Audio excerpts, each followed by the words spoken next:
Nako po, nakakabahala po, mga kabida, ito hong isinuwalat po ngayon ni Senator Amy Marcos, mga kabida. Ito hong plano ng administrasyon na ipakukulong ito hong si Vice President Sara Duterte, no? At hindi lang po si VP Sara, maging itong kanyang mga kaalyado at pati rin ito hong si Senator Amy Marcos. Okay? Now, mangyayari lang daw ito mga kabida kung ma-execute ito hong kanilang plan C. Now, ano pala itong plan A at saka plan B? Bakit dumiretso po sila sa plan C? Kasi yung plan A, yung PI. Alright? Yung People's Initiative. Pero naudlot po yun, mga kabida. Dahil galit po ang tao po doon, Pangalawa, yung impeachment complaint versus the Vice President. Naudlot din yun. Matapos pong idineklara po mga kabida ng Korte Suprema, ito hong impeachment complaint, versus VP Sara as unconstitutional, mga kabida. Kaya dito ho sila sa Plan C. Ano po itong Plan C? Kailangan may uupo, mga kabida, ito hong si Boying Rimulya bilang ombudsman, para magawa po nila yung kanilang trabaho, which is to file cases against the Vice President, based doon ho sa rekomendasyon, ng Committee on Good Government and Public Accountability, diyan po sa House of Representatives. Now, ano po itong rekomendasyon ng mga kaso po, na isasampal laban ho kay Vice President Sara Duterte? Una, yung plunder. Doon pa lang sa plunder po, mga kabida, medyo delikado po itong si VP Sara kasi non-bailable offense po ito, malversation of public funds dahil ho sa sinasabi ho nilang misuse of confidential funds ng Office of the Vice President at ng Department of Education, bilang secretary that time ng edukasyon, ito hong si Vice President Sara Duterte, Now, magagawa lang po nila itong pag-upo po, mga kabida, ni Rimulya diyan po sa ombudsman kung magkaroon po ng clearance si Rimulya mula sa Office of the Ombudsman. Kaya ang ginawa po, mga kabida, ng Marcos admin, tinanggal nila ito hong si Justice Punsalan Castillo. Kasi sa tingin po siguro nila, hindi ho nila pwedeng hawakan po sa liig, Itong si Castillo, kasi daw, ang sabi po ni Senator Amy Marcos, medyo may pagka-legalistic daw ito. Okay? Stick to the law. Ito daw si Justice Punsalan Castillo, mga kabida. Kaya ang ginawa, pinalitan, at ang ipinalit po, ito hong si Attorney Dante Vargas, na sinasabi hong yung kanyang asawa daw ay kaklase ni Rimulya sa UP College of Law. So may posibilidad na baka ito yung mag-e-execute, mga kabida, dun ho sa kanilang plano, which is to dismiss the complaint of Senator Amy Marcos versus Rimulya, diyan po sa Office of the Ombudsman para magkaroon po siya ng clearance, mga kabida, at sa ganun, magiging kwalipikado po siya, dun po sa magiging shortlist ng JBC na isasubmit sa Office of the President. Ganun po yung grand design daw, mga kabida, Now, dito ko sa planong ipakukulong ito kong si VP Sara, hindi po malayo po yon, mga kabida.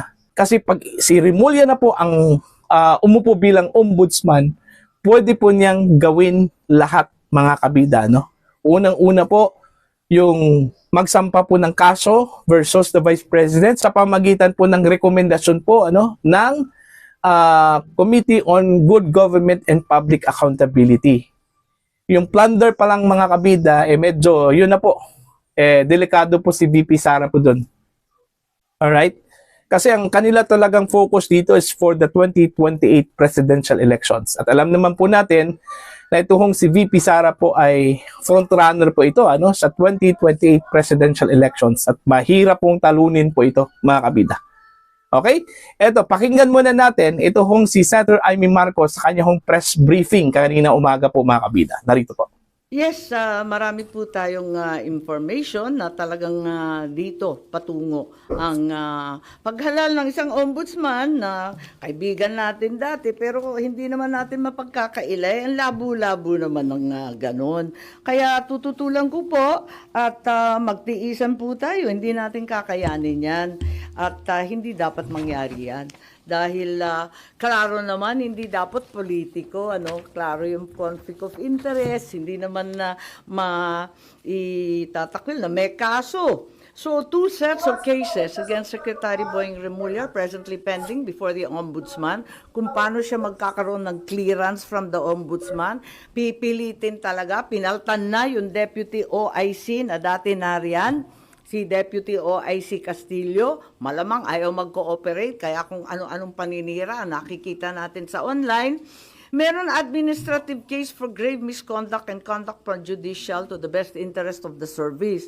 May ikalawa pa, may criminal cases, usurpation of judicial functions under the revised penal code, another criminal case for arbitrary detention of PRRD. Ayan, so nag-file ako nung nakaraan 27 August ng position paper ad cautelam kasi marami pang pending, marami pang iniintay. Higit sa lahat, hindi pa nare-resolve yung time to file the position paper. Iintay rin kami yung mga respondent. Panay ang extension of time to file, wala pa, hindi pa pinipila, tapos yung counter affidavit pa. And then Marbil, si General Marbil, may motion to withdraw pa his rejoinder affidavit. So ang dami pang nakatenga, dapat talaga, pasok na yan sa preliminary investigation. Di naman nila pwedeng i-dismiss kasi umandar na yung kaso Meron pa akong motion for clarificatory hearing. Meron pa akong motion for supplemental position paper. Kaya, ayun, nung nag-file ako nung 27 August, yung sumunod na araw, wala, tinanggal na si OIC Ombudsman Marie Flor Punsalan Castillo. Bigla-bigla ang pinasok yung Deputy Ombudsman sa Visayas, si Dante Vargas naman. Ang daing-daing naririnig, ang daming haka-haka, ang daming pinapakita na sinisiraan na nga si OIC Ombudsman Castillo na dati-rati, wala naman tayong naririnig tungkol dyan. Kung ano-anong district engineer flood zone control, talaga naman nasa uso bigla. Ang totoo, ang balita, ang pagkakilala kay Justice Punsalan Castillo, hindi daw yan napapagsabihan kasi very independent-minded at very legalista. Kaya hindi talaga nauuto, hindi talaga nasusuhulan, yun na nga.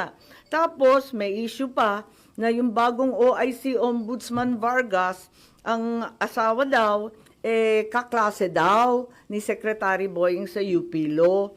Therefore, there's extremely heavy pressure to dismiss the case against Boying. At eto nga, na itong kaso ay madidismiss ngayong linggo. Bakit i-dismiss yan? Yan ang tanong ko. At ang balita, immediately executory ang ilalabas.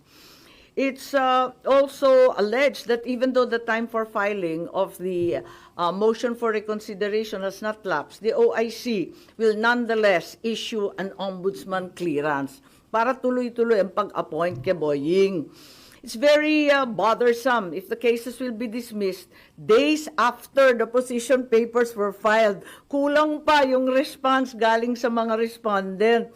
Marami pang pending incident. I-dismiss. Ang dami pang nakatenga. Hindi ba nakakaduda yan?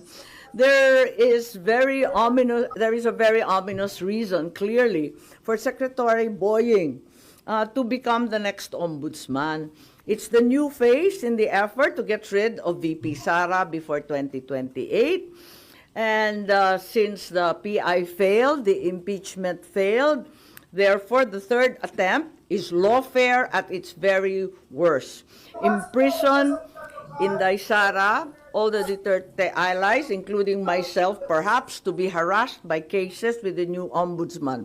Plunder will be the name of the game, no bail, and imprisonment until 2028. I will be very, very surprised kung aabot si VP Sara na malaya kapag naupo itong uri ng ombudsman. Ayun. So, most likely, this week daw, mga kabida, okay, this week daw ilalabas yung dismissal doon po sa complaint ni Senator Amy Marcos. So talagang timely talaga, ano? Kumbaga, dinesign talaga itong bagong ombudsman, ano? Kung totoo po itong sinabi po ni Senator Amy Marcos na inilagay po itong si Dante Vargas bilang OIC in order to accommodate dito ho sa gusto ho ng gobyerno daw, ano, ng Marcos admin na madismiss yung complaint para naman po makapag-issue po ang Office of the Ombudsman po makabida ng clearance, ano, na wala hong kaso, walang complaint ito hong si Secretary Boying Rimulya. Kasi isa sa mga requirement po, ano, sa pagiging ombudsman, kailangan po makabida, wala kang complaint, wala kang kaso na nakabinbin, ano, sa any competent court, okay, or quasi-judicial body, ano, mga kabida. Alright? Now, kailangan pong masiguro na papasa ito hong si Rimulya sa JBC selection. Alright? At mangyayari lang po ito kung ma-dismiss yung complaint po ni Senator Amy Marcos laban sa kanya at iba pang mga kasamahan po niya, no? Ito'y patungkol doon ho sa paghuli po kay dating Pangulong Rodrigo Duterte, ano? Noong March 11, ano, mga kabida, at dinala po doon ho sa The Hague, Netherlands, ano? Yung kasong usurpation of judicial function. Yun yung kinakaharap po ni Rimulya, mga kabida. At iba pang mga complaints, ano, na naisampa po dyan sa Office of the Ombudsman. Okay?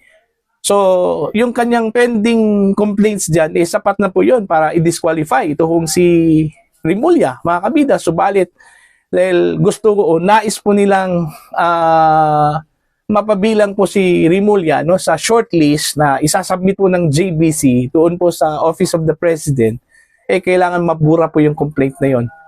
At yun na po, okay? Design daw, nilagay po itong si Vargas para ho, yun yung mag-i-execute dun po sa design na ginawa daw ng gobyerno ng Marcos administration. Ano? Okay? Kung totoo po ito, na ngayong linggo, ilalabas, ito hong dismissal, sigurado na po. Ano? Kumbaga, alam na natin na talagang yung pakay talaga dito is ipasok ito hong si Rimulya, mga kabida, sa ombudsman. Alright? Kahit na po si Rimulya ay na-interview na po kahapon pero hindi pa po ito sigurado, ano? Kasi binigyan po siya hanggang September 11 ata yun or 15. Si Rimulya na makapag-submit po ng clearance na wala ho siyang pending complaint or cases dito ho sa Office of the Ombudsman. At malapit na po ito, mga kabida. At crucial po ito starting today hanggang sa 15 o hanggang sa 14. Alright? At yung sinabi po ni Senator Amy Marcos na talagang determinado na i-dismiss daw ito hong complaint na ito, ano? Para bigyan po ng daan ito hong si Rimulya, no, na makapasok po sa Office of the Ombudsman, mga kabida. Alright? At hindi po ito speculation. Sabi po ni Senator Amy kasi meron daw siyang information na natanggap. At palagay ko po, parang A1 information po ito, no? Kay Senator Amy Marcos na talagang ito yung plano. Okay? Ilalagay si Rimulya bilang ombudsman at magsasampa po ng kasong plunder versus the Vice President at para po makulong po ito.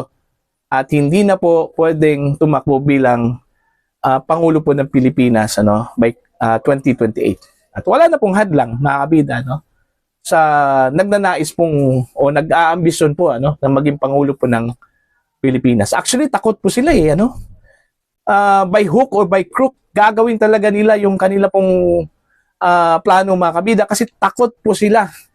The moment na maging presidente ito hong si VP Sara, mga kabida, sa 2028, tapos na po yung kanila hong maliligayang araw, ano. Babalikan talaga sila. Ako, duda talaga ako dito, ano. Pag mananalo ito hong si Vice President Sara Duterte bilang presidente po ng Pilipinas, yung mga taong umapi po sa kanila, okay, babalikan talaga ito. Okay? Alam naman po natin kung ano yung ugali po ni VP Sara, ano, mga kabida. Babalikan talaga itong mga taong ito. Kaya nga, gagawin talaga nila yung sa tingin po nila na kailangan gawin, ano, para mapigilan ito hong si VP Sara na maging presidente po ng Pilipinas. Alright? Para po sa inyo, ano po ang inyong tingin at pananaw ko dito mga kabida, please comment down. Sa mga hindi pa po subscriber sa aking channel, please subscribe. Just click the subscribe button, click the notification bell, click all para updated po kayo sa aking mga uploads. Maraming salamat po sa inyo lahat.